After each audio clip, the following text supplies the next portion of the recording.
We're going to begin with a land acknowledgement. We'd like to acknowledge the sacred land. Toronto has been a site of human activity for 15,000 years. This land is the territory of the Huron-Wendat, the Anishinaabe, the Haudenosaunee people, and most recently the Mississaugas of the Credit River.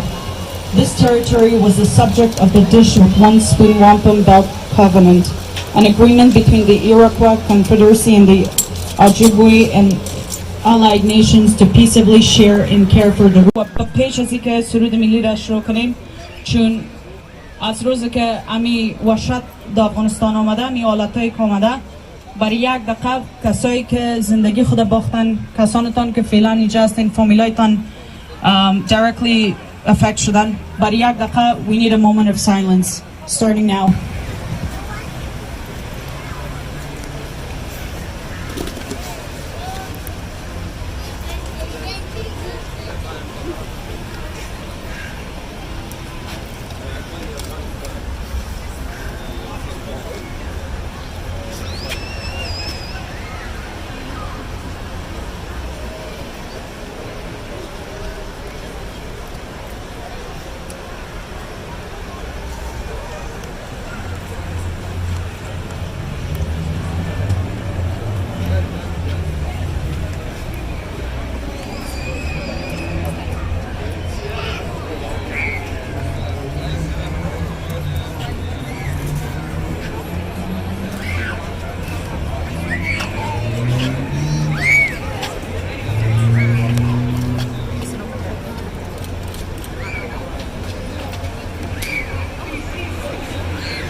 وطن در ره جان بسارم، وطن عشق تو افتخارم، وطن در ره جان بسارم، وطن خاک پاکت بهشتم، وطن گلشن لاله‌زارم، وطن خاک پاکت بهشتم، وطن گلشنت لاله‌زارم، با من عشق و جو افتخارم، وطن در ره جان سارم، با من هر کجایی که خواهی کنم جان فضای دیارم، با من هر کجا که بهشتم توی جان فضای دیارم، وطن عاشقم بر شکوهت که از دور بود سنگ کوهت،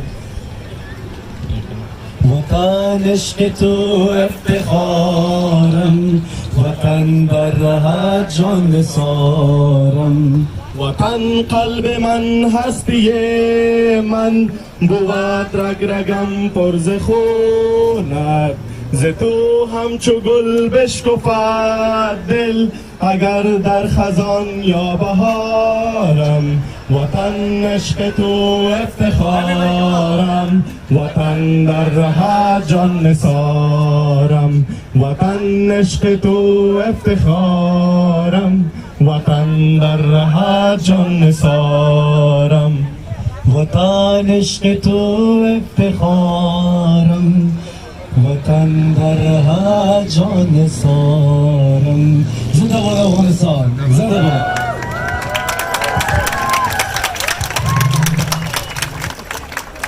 And its enablers. We want the international community, and especially our own Canada, to pressure the Taliban to respect basic human rights, rights of freedom, of expression, association, and assembly, and so on. To respect the dignity of the Afghan woman and girl. They must not undermine the achievements of the Afghan people, especially the achievement of its women and girls. Today, Afghan or not, we will stand in strong support of Afghanistan and its people. Long live Afghanistan! Afghanistan Zindabad! Zindabad! Tashakkur. As you can see, to understand everybody what's going on. From 24 hours, there's a big change in Afghanistan. Last week we had a demonstration against Pakistan, against Taliban. In 24 hours, there is Pakistan, there is Taliban, They changed the flag. They changed our identity. And they sold it to the Pakistan. The president escaped from ARC. Now, this demonstration was against Pakistan, against Taliban. Suddenly, America and their allies and NATO changed the whole idea. And now we don't know where is going Afghanistan from this point. Taliban has occupied the Ark. Ashraf Ghani escaped from nowhere, nobody knows, as a thief of the history. And the whole cabinet. Afghanistan is in a tragic way. We could cry for our homeland, our women, our children, those sacrifice, those always want their freedom. Since yesterday, of Taliban, that was the freedom which Canadian fought for. کانادایی‌ها رفتن خون دادن که افغانستان آزاد شود، ولی افغانستان امروز در گرو پاکستان رفت. افغانستان به طالب سپردن، به پاکستان فروختن. ما این سوگا این ماتم را سالها گفتیم، در مظاهره هفته قبل گفتیم، اجنتای پاکستان که امروز فرار کردن اینا بودن که افغانستان و پاکستان غایبانه در ظرف 20 سال فروختن. ولی امروز دایه مهربانتر آقای کرزی آمده میگه که ما و دکتر سیب عبدالله و آقای حکمتیار با همراه برادران طالب شیشته در مورد حکومت آینده عبوری افغانستان فیصله میکنیم. بدا به حال ما، بدا به حال ما متاسف هستم، متاثر هستم.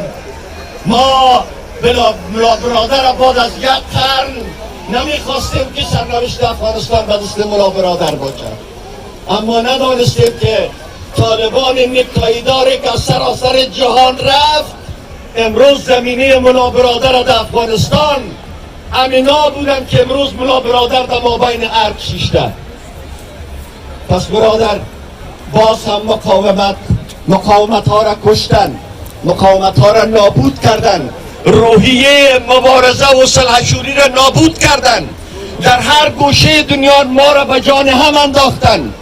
کسی طرفدار اکس شد، کسی طرفدار وای شد، ما به جان هم افتیدیم. ما را به پشتو و فارسی و هزاره و تقسیم کردن و خودشان شکار کردن. امروز میبینیم کجاست سرای هزاره و پشتون و ازبک کجاستن؟ فراری هایی که یک عمر قوم پشتتان استاد بود کجا هستین؟ چرا فرار کردین در نیمه شبها؟ وقتی گفته بودین که ما تا آخرین قطره خون استادیم، ننگ بر شما.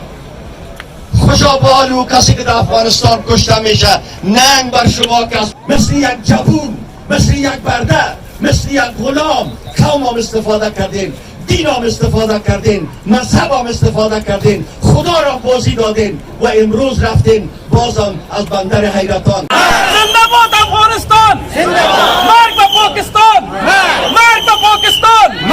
تشکر از شما. ما صفوف خود را برادرها، خواهرها، پشتون، بلوچ، ازبک، هزاره، ما مثل رهبرای پشتون و هزاره و تاجیک و ازبک نیستیم. ما بی‌غرض در صف مقاومت افغانستان استادیم.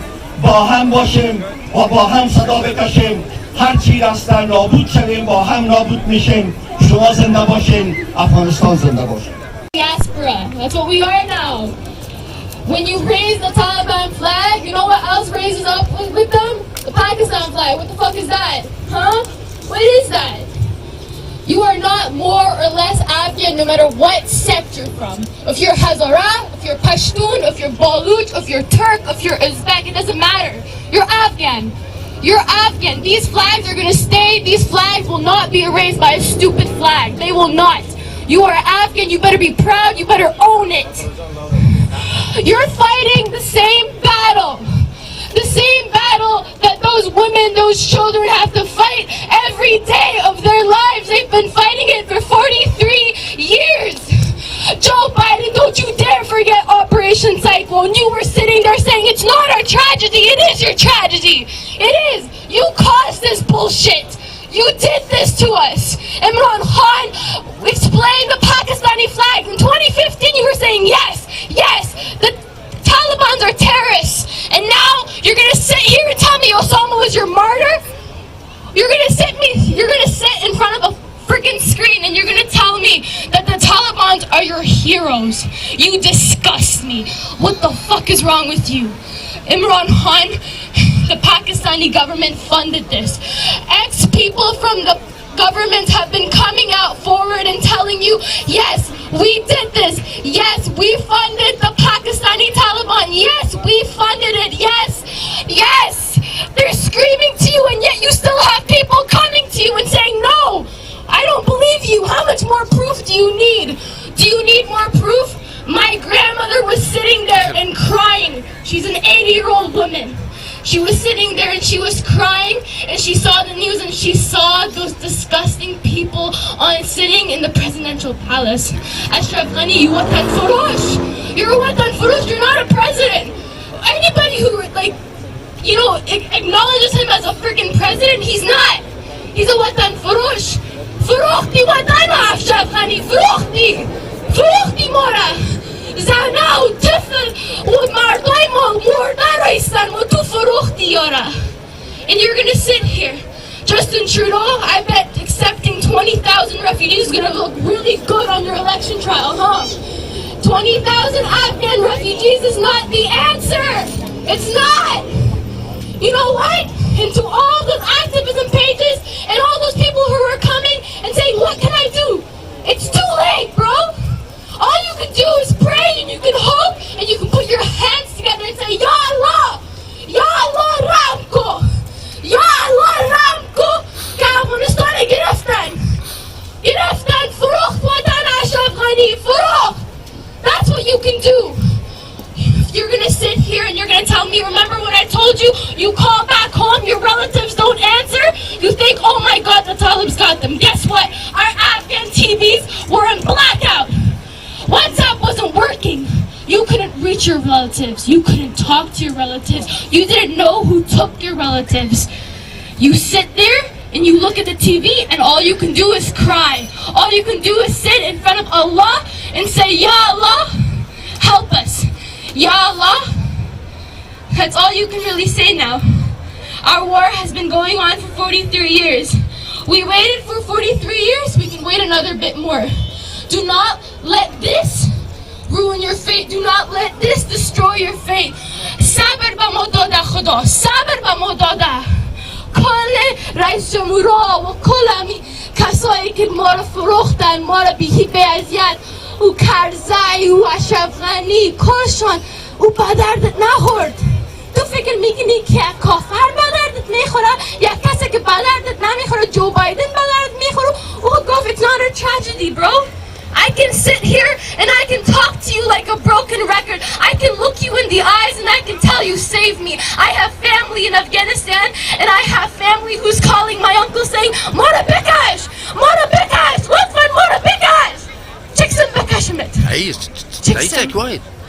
Ramko, Ya Allah, Ramko. Thank you.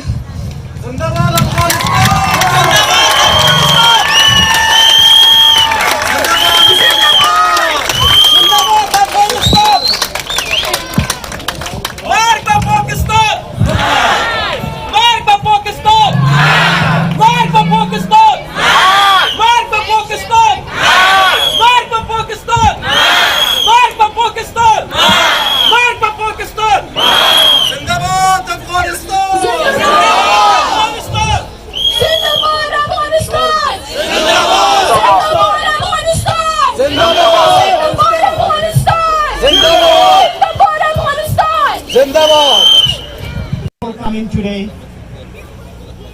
To be honest with you, I had a speech prepared for this for today, because I was told that I was going to give a speech today here. Waking up this morning and seeing the news, I was speechless, and I'm still speechless. The only thing I can tell you guys is that we should have learned our lessons. This should be our last lesson, that we should not be hating each other because of a stupid-souled leader. Our leaders were all sold. They were all paid money. They were paid dollars. We should not be hating Pashtun, Hazara, Uzbek, each other. Why are we hating each other? We shouldn't be hating. We should learn our lessons from these stupid things, these stupid leaders that have done to us. I'm sorry for my language. But my question from the United States, from UN is that who is going to pay for the blood of thousands of our soldiers now? Who is paying for the blood of our thousands of our children in Afghanistan? We lost thousands of children. We lost thousands of women. We lost thousands of lives, millions of lives in Afghanistan. For what? For nothing? Just because I'm Pashtun, you're Tajik, that is Hazara, that is Uzbek, and that's why we... به نام خالق یکتا و مهربان برای هر کدام شما من سلام تقدیم میکنم و خوشحال هستم که بار دیگه امروز ما میبینیم که نسل متفاوت، نسل جوان، نسل با انگیزه اینا بر روی سرک ها میان، اینا میان صدای عدالتخواهی را برای کشور خود بلند میکنن. یک امیدی هست برای ما، برای فردای ما، فردایی که ما انتظار داریم، امیدوار هستیم که اگر امروز ناامید هستیم، اگر امروز دلهای ما شکسته، اگر امروز نمیفهمیم که فردای ما چی میشه، ولی باورمندی بعد توانایی های شما جوانان نازنین ما را پس امید میبخشه، ما را پس به این امیدواری میرسانه که ما ملت داریم که در هیچ برهه‌ای از تاریخ این ملت از بین نمیره.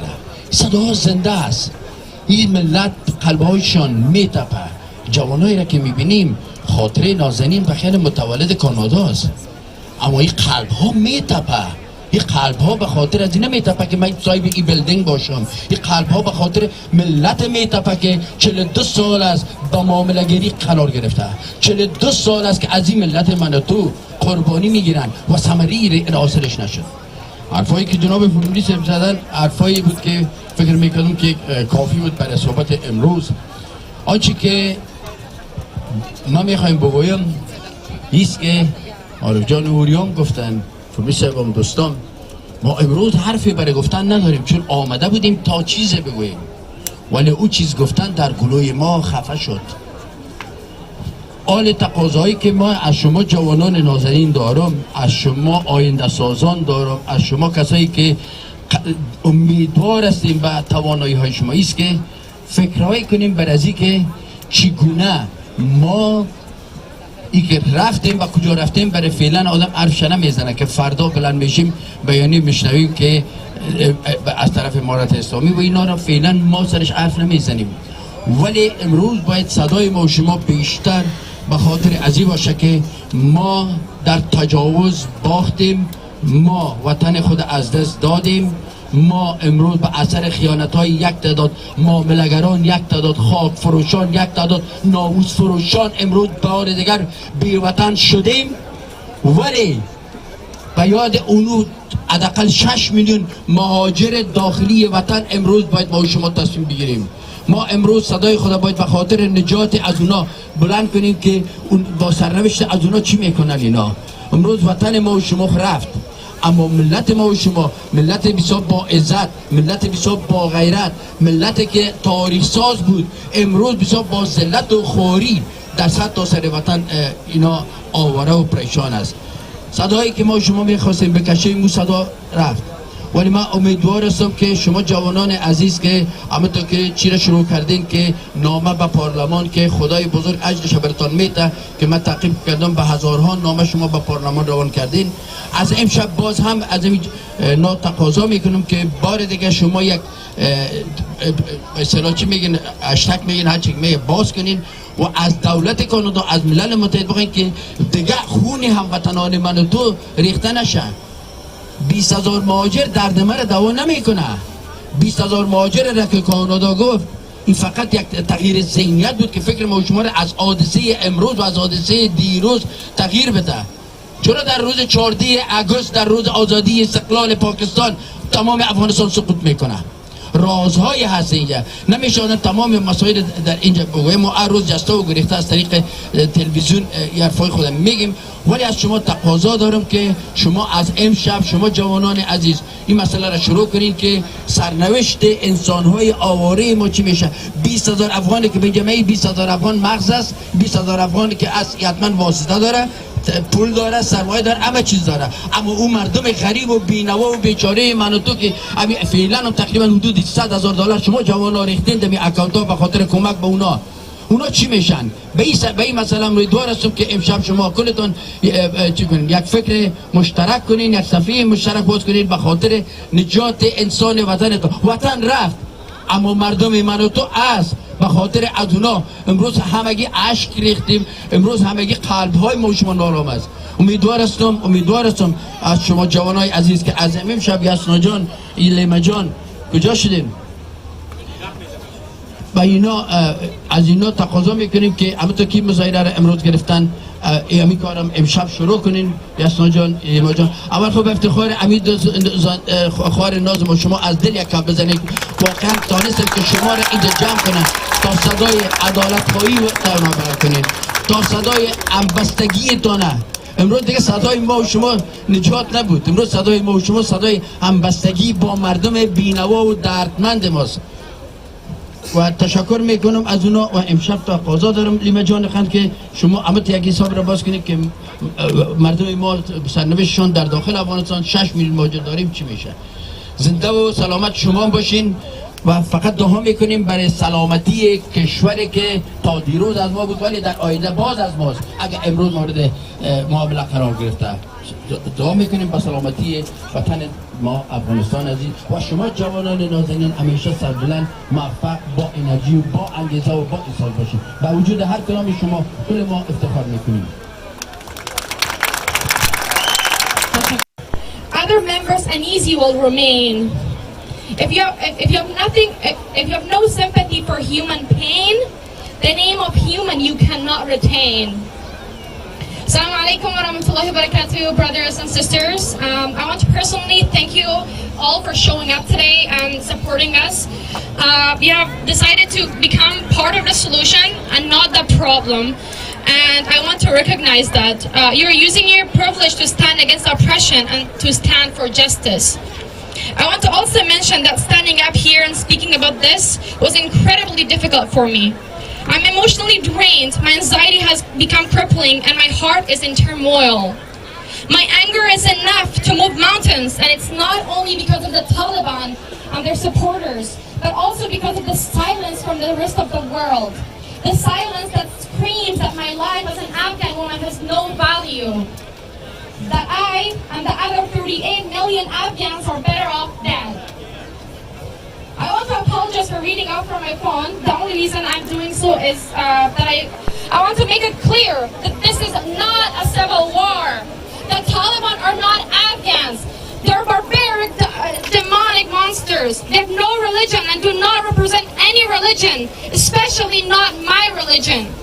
The terrorist Taliban have taken over 95% of the country and so far has captured all provinces, including the capital city, Kabul. As a result of their evil actions, millions of Afghans have been displaced, thousands have lost their loved ones, and hundreds of children have become sex slaves. Yes, all of this in the past month. If you think the Taliban is not an international human rights issue, I urge you to educate yourself on this matter, as this group has been backed by countries like Saudi, UAE, and up to today by Pakistan. رقم خورد.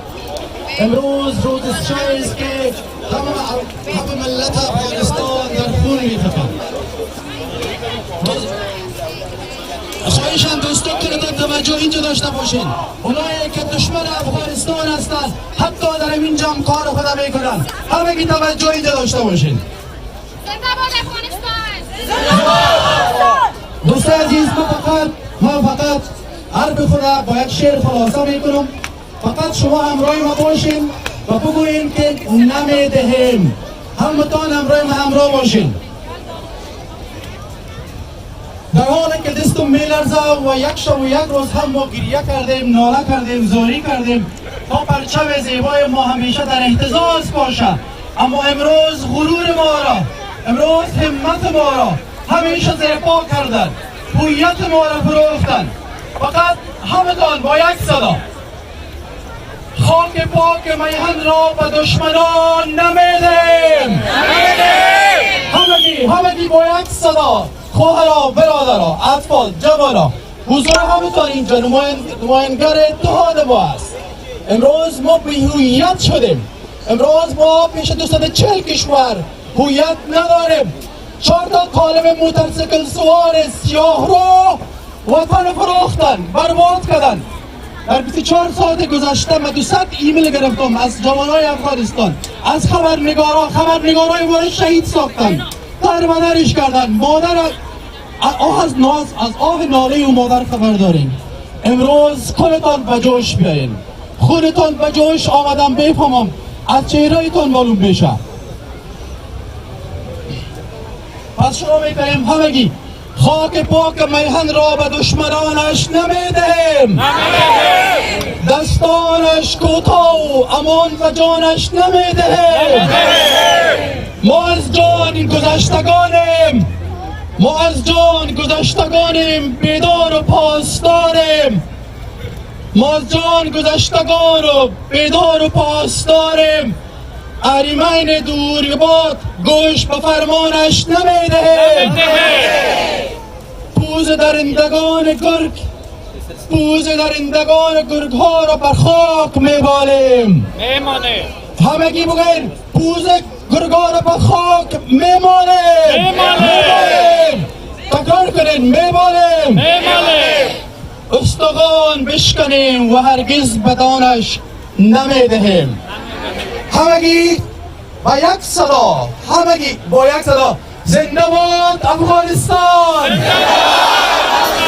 زنده باد اقوام افغانستان، زنده باد اتحاد افغانستان، زنده باد پرچم افغانستان. ما پرچم افغانستان به خون دل خریدیم. 21 سال طالب درنده باید بفهمه وقتی که اولین بار به افغانستان آمدی کودک افغان 7 ساله بود. امروز 28 ساله است و دکتر است در افغانستان. اون قلم بلسته، اون ژورنالیسته. وقتی که طالب آمد و ما کوچ کردیم، فرار کردیم از افغانستان. 10 ساله و 11 ساله پیش نبودم. امروز من ژورنالیست افغانستان هستم، صدای یک ملت در دیده افغانستان هستم و این صدا همیشه بلند میباره. همگی ما صلح میخواهیم، ما صلح میخواهیم. زنده باد افغانستان، زنده باد اتحاد افغانستان، زنده باد پرچم افغانستان. All over the world feel this, and it's hard, and I know it's hard. And I want Afghans to remember to never ever let go of this rage. This rage will save Afghanistan. This rage will. If we let go, if we give up, they will take over Afghanistan forever. We will take Afghanistan. We will take it back. We will take it back from those terrorists. We will take it back. We will. Yes. Today I have a message to all the feminists of this world that are silent, that have been silent for so long. Afghan women are bleeding. Afghan women are being raped. Afghan women are being killed. Where are you, feminists of this world? Where are you?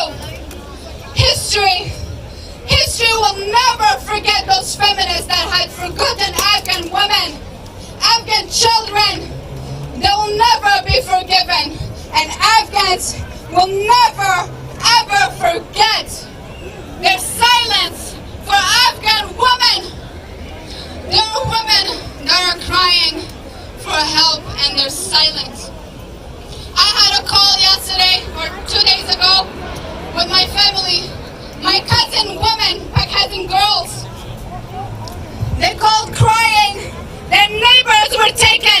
The young girls were taken to be used as sex slaves for those terrorists, for those pigs.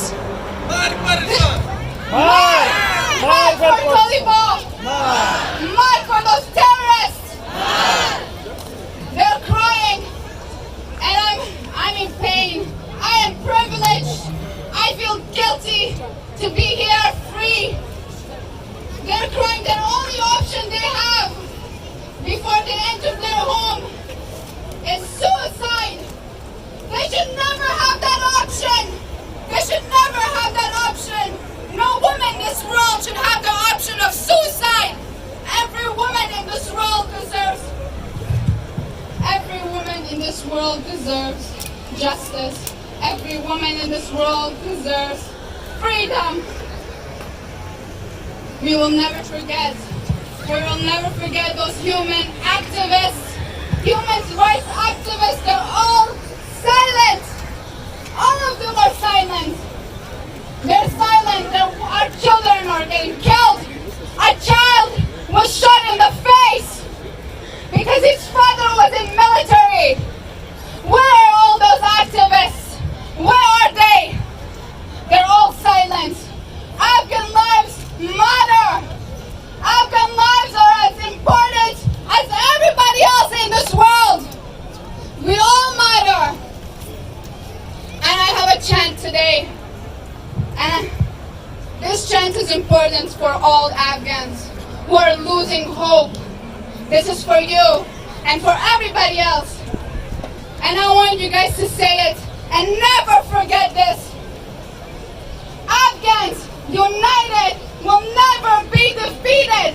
Afghans united will never be defeated. Afghans united will never be defeated. Afghans united will never be defeated.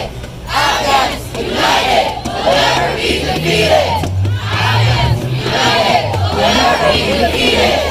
Afghans united will never be defeated. Afghans united will never be defeated. Afghans united will never be defeated. Afghans united will never be defeated. Afghans united will never be defeated. Never forget.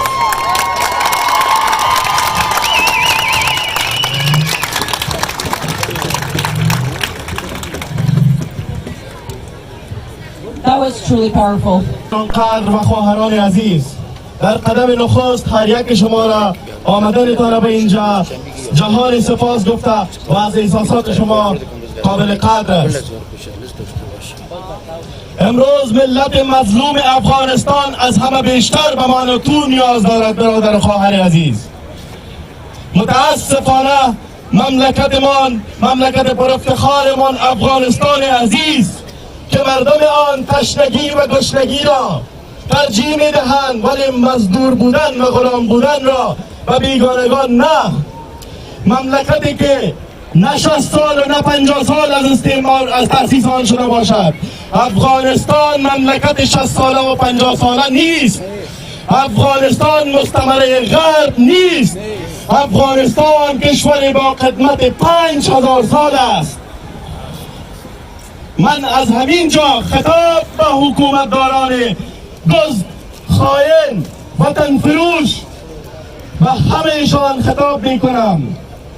ای ظالمان قرن، ای یزیدان زمان، ای خود فروختگان، این را بدانید که شما با خون مردم معامله کردید و این معامله شما ثبت تاریخ خواهد شد. افغانستان سرزمینی است که هیچ امپراتوری به آن غالب نشده است.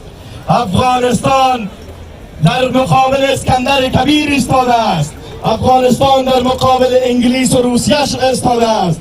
ای دشمن نادان و جاهل، اگر نمیدانی برو و به تاریخ سر بزن. آن وقت شمشیرت را از غلاف نخواهید کشید.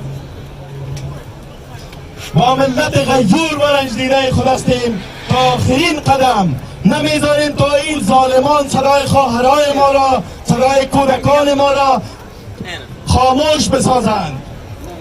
امروز اگر کسی در جرمنی و لندن و فرانسه کشته شود، یک شهروند تمام غرب به شور و لرزه میافتد. مگر افغان چه تفاوتی دارد؟ چرا باید خون افغان از خون دیگران پرسان نشود؟ چرا باید همیشه افغان خونش پایمال باشد؟ امروز افغانستان دوستای عزیز در یک مقطع زمانی بسیار مهم قرار دارد.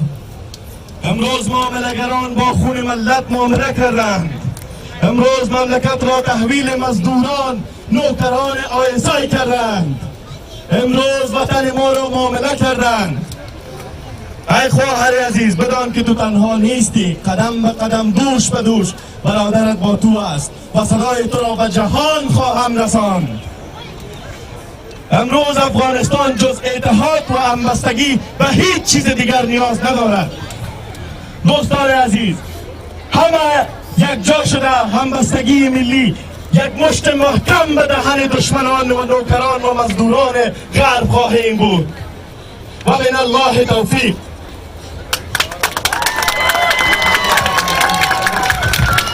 زنده باد.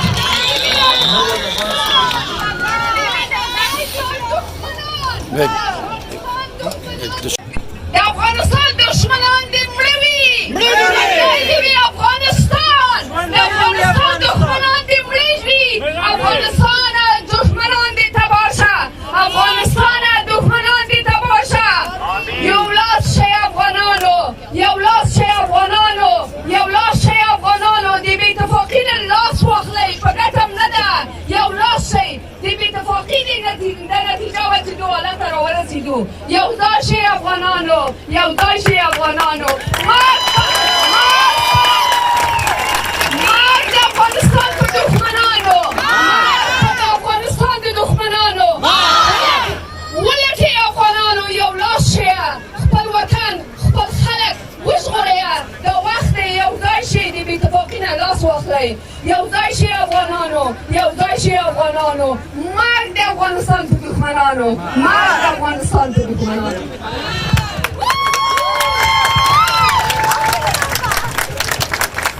زما د ننګ اواز اوچته تر اسمان دی زما د ننګ اواز اوچته تر اسمان دی تل وهلی مې غلیم په هر میدان دی چې زمري سره پنجه وهلی نشي چې زمري سره پنجه وهلی نشي د افغان سره په جنګ کې د تاوان دی او چې عارف یې په نامه باندې نازیږي چې عارف یې په نامه باندې نازیږي شکر خدایه چې هویت زما افغان دی ژوندی دې وي افغانستان مات د افغانستان پر دښمنانو مات په خرچو لیډرانو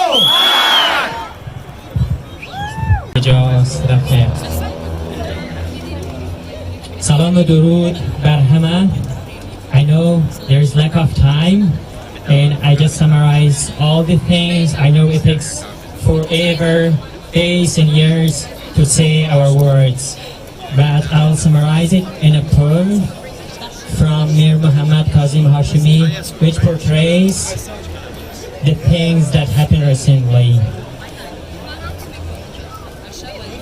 دشمن ای خانه خرابی مکار تخم کین کاشتی و کردی فرار در پسی پرده شدی آخر کار چند با ما میکنی دار و ندار شهرت جعلی تو از نام افتاد پشت بدنامیت از بام افتاد هرچی تو کردی به ما از ره کین گاه با ما بودی گاه در کمین چون تو مکار ندی در روی زمین استفاده از عدو کردی ای لعین این سخن یاد تو باشد از من این سخن یاد تو از من باشد خلق افغان همه یک تن باشد خلق افغان همه یک تن باشد جوره ها کردی به این قوم غیور ظلمه ها کردی به ما از ره دور که به چشمان تو می آید نور منزوی گشتی در کنج تنور تا به افغان رمق پیدا شد داد بیدادی تو هم برپا شد حال کارت به جهان رسوا شد، یک به یک هیله تو افشا شد. Thank you so much for sharing that today. Thanks a lot. Bismillah ar-Rahman ar-Rahim. Assalamu alaikum wa rahmatullah. Mississauga. I'll start my speech with saying وطن عشق تو افتخارم، وطن در رهت جان نثارم. برادرای عزیز و خواهرای محترم، امروز در دل ما بسیار یک درد است، بسیار درد عمیق است که اگر خدا کنترل نکنم نمیتونم چطور بفهم گریان خدا کنترل کنم. وقتی که من میبینم که همشیرای ما، خواهرای ما را اجنبی ها میان از خانه های ما میبرن و هیچ کسی نیست که به صدای از اونا برسن. آیا قسمی که برادر ما گفت خون ما عذاب است، خون دیگرها خون است؟ آیا خواهرای ما انسان نیستند؟ آیا مادرای ما درد و ناله ندارند؟ آیا کسی نیست که صدای ما را بشنود؟ کجاست او امریکایی که بر ما وعده نمود که ما با شما هستیم، ما از سرحدات شما حفاظت میکنیم؟ امروز همون امریکا ما و شما را تنها گذاشت. ما بودیم که برای اونا جای دادیم، ما بودیم که اونا را پیروز ساختیم، اما اونا به مقصد خود رسیدن، اما ما را تنها رها کردن.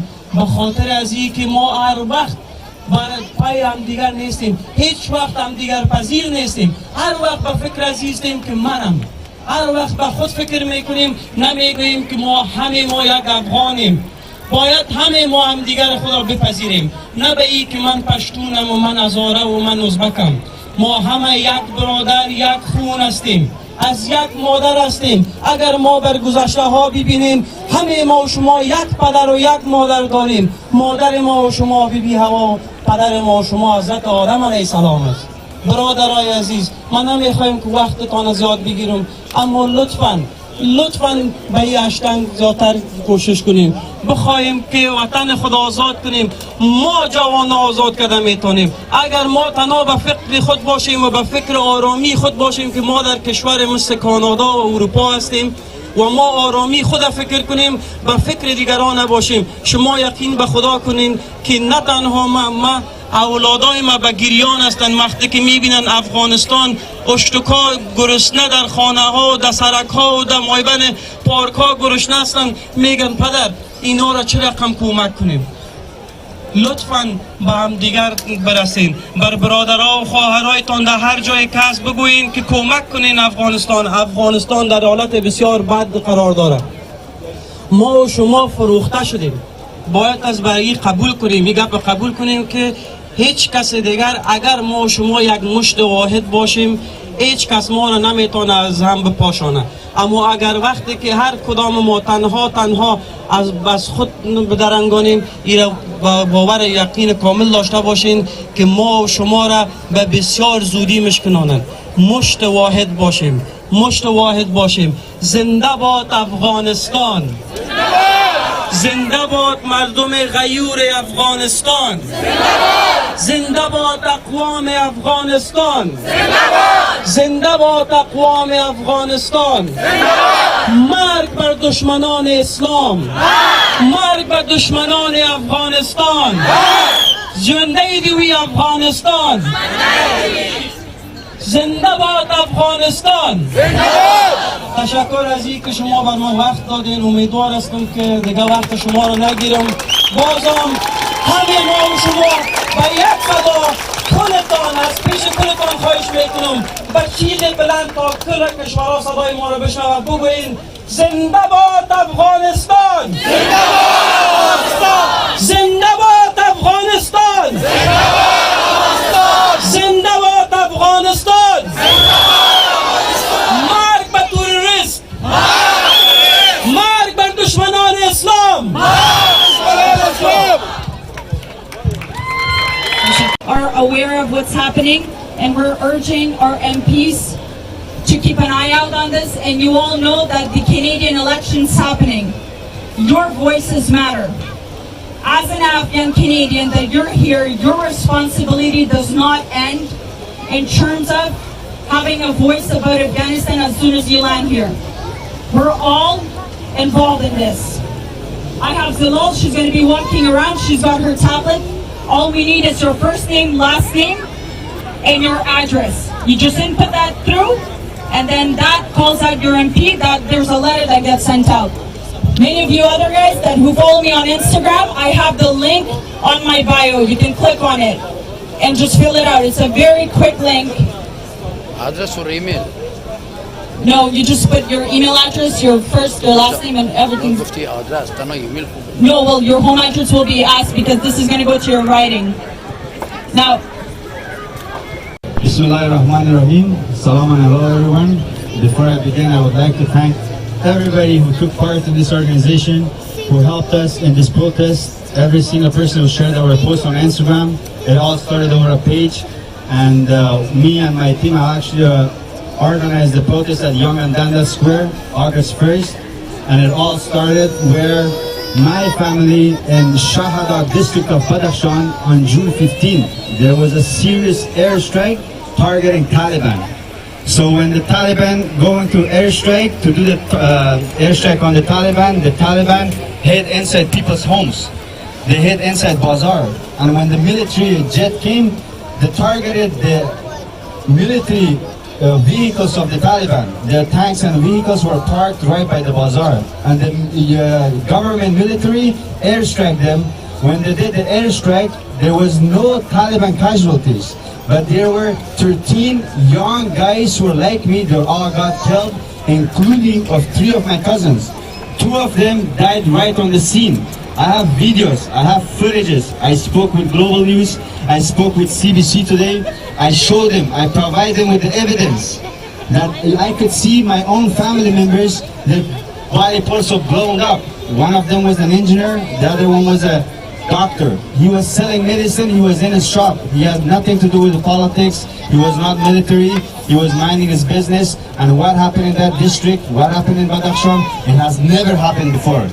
Not Soviet Unions, not Americans, nobody has done that type of airstrike that targeted, killed 13 people. I'm pretty sure that a lot of you, it's for the first time that you're hearing that, because this is the truth. This is a voice that's coming from a village. I spoke with my cousins. My family was hurt for a month. Nobody spoke about it. Government, Afghanistan televisions, Afghanistan media was controlled. It's not even on news, it's not even on articles. But I believe if you all go to Twitter, you hashtag Badakhshan, you hashtag Shahada, you will see my posts, and you will see other activists around the world. They're posting about the same videos, but no media covered it. Not American medias, not English, no Western medias, not even Afghan medias. They did not cover it. 13 people are killed in my village, June 15th.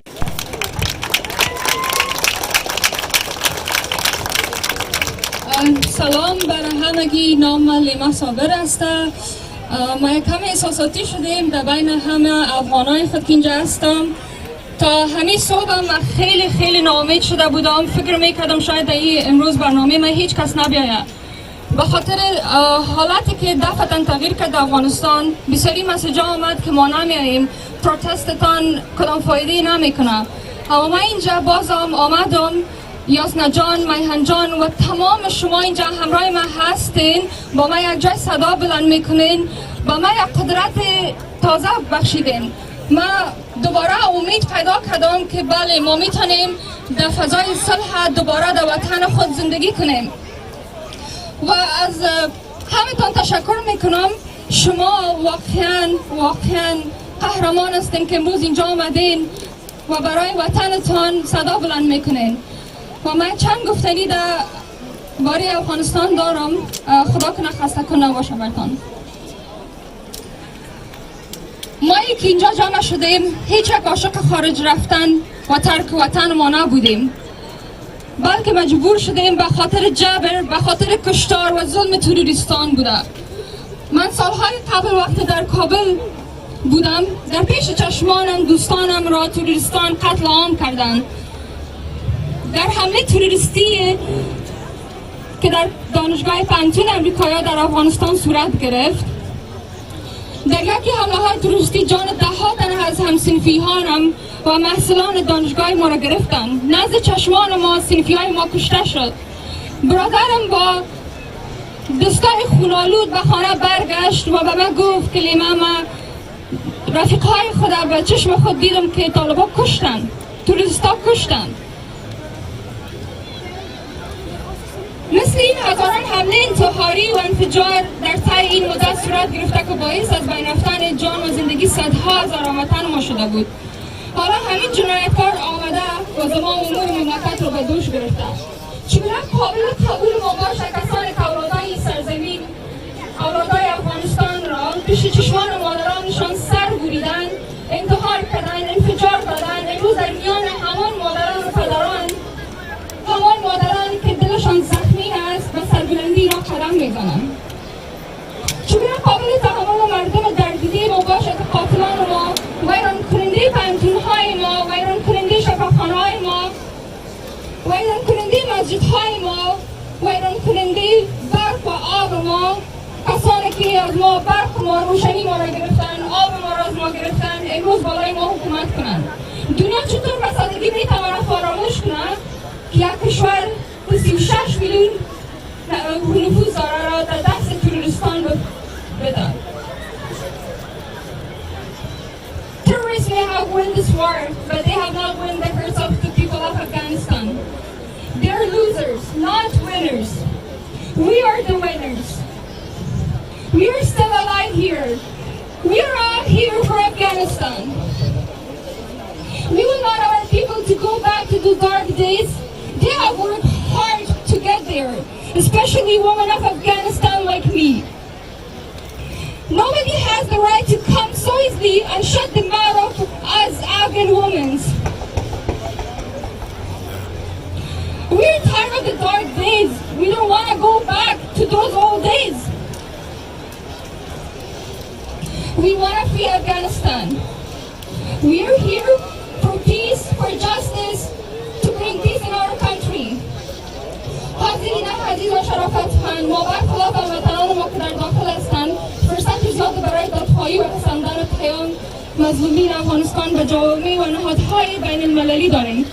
لطفاً از خواب برخیزیم، مبارزه کنیم تا دیگر زیر سطح تروریستان خرد خمیر نشویم. از شما هم خواهش میکنم تا هممان در کنار هم قرار گرفته و به اندازه توان خود برای افغانستان و مردم عزیز ما استادگی کنیم تا جلو جنایت و خشونت ها را توسط فشار بین المللی بگیریم.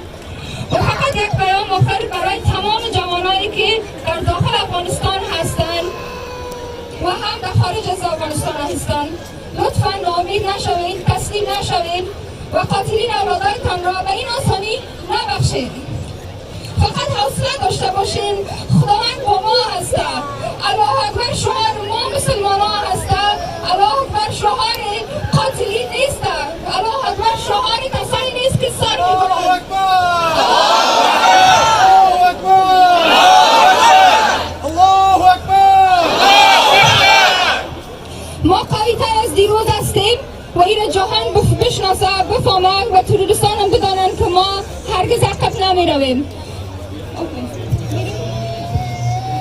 و به خاطر که سرود ملی را ما میخواهیم که پلی کنیم امیاله، به خاطر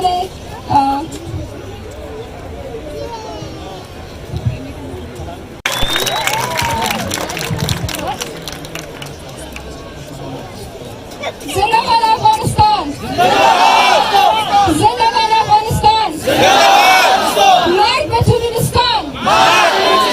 ما هرگز وقت بر نمیگردیم.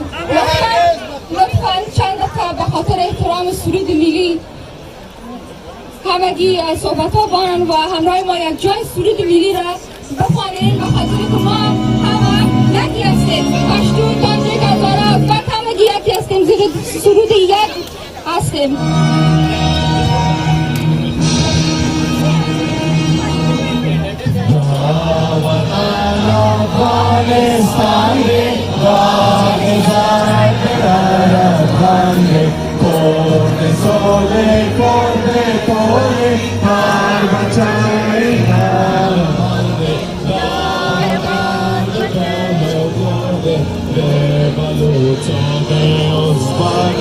به پختون او هزاره و به ترکمن و به تاجک तुझको वो सारा रब को जर दे पामीरिया नूरस्तानिया दाविद गजल बाशते हम एमक अम्पाशैया दाहे बापतिल जलूज यह कमर पशना आसमान पसीने कीने आसिया बने कजनाव जावदान नूर महमूद रब्बान वायु अल्लाह अकबर वायु अल्लाह अकबर वायु अल्लाह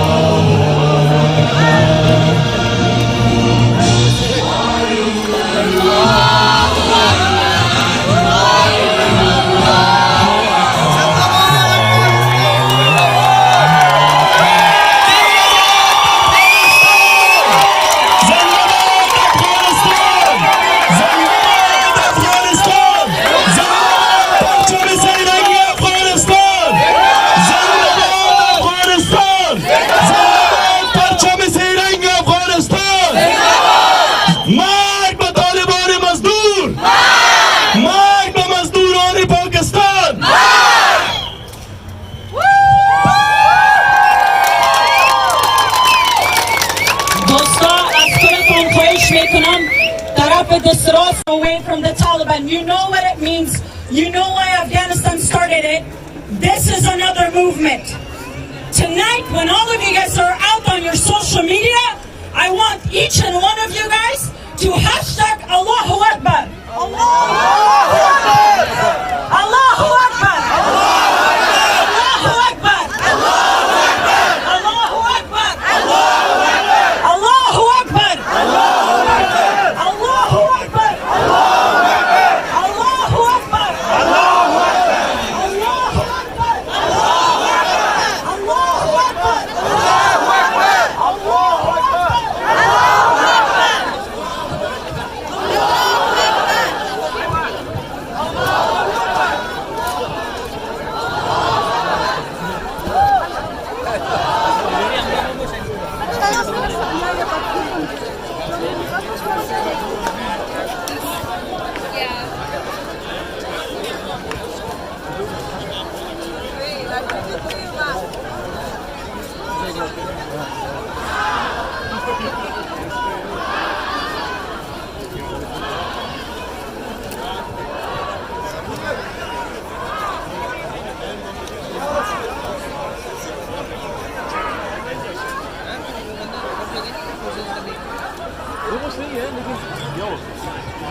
همشون به شما نیاز داره.